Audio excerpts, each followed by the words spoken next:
Hey, what's happening, everybody? Welcome to another episode of Bokman's Vlog. Today we're going to try something a little bit different, and if this works, we're going to keep on at it. So one of the companies that we own is Philly Home Investor.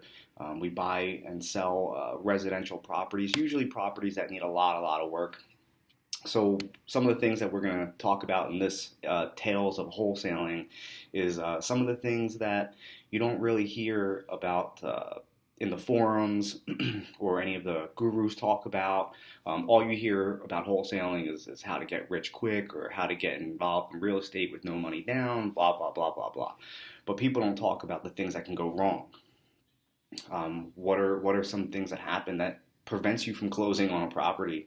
So we're going to try this little series out. At this point, we have seen everything from squatters, family members squatting, to all kinds of craziness, from things being stolen out of the house the night before, buyers backing out in the last minute. But one of the stories I'm going to share with you right now is this one is definitely 100% for the record books. So we have a property. We go ahead and purchase the property.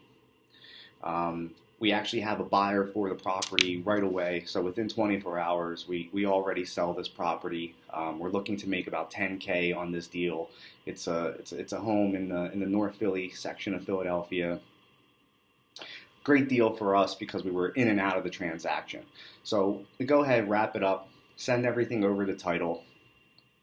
Title report comes back, and lo and behold, the seller who owns the property, they've paid off the mortgage, so they don't owe anything. There's no liens, there's no back taxes, which is amazing, but we come to find out that the seller actually doesn't own the property at all. The deed is in a different LLC name. So, after doing research, it turns out that the seller who paid off their mortgage, who assumes that they own the house, right? Makes sense. You pay off a mortgage on a property, it should be yours. But it turns out that the seller only owns the air rights above the house and not the actual property. So it turns out that when they purchased this property 20, 30 years ago, whenever it was, there was property A, which is the house, and property B, which is the air rights. Well, it turns out they kept the air rights and gave away the house to an LLC that no longer exists.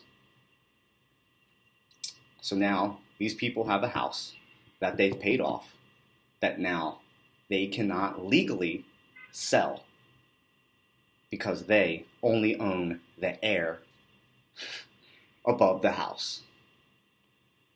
Tales of wholesaling. This is something they don't tell you about.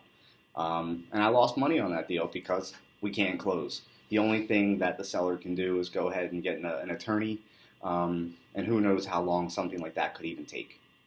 So, tales of wholesaling, one of the things that could go wrong on a transaction, that is just one crazy example of something that could happen.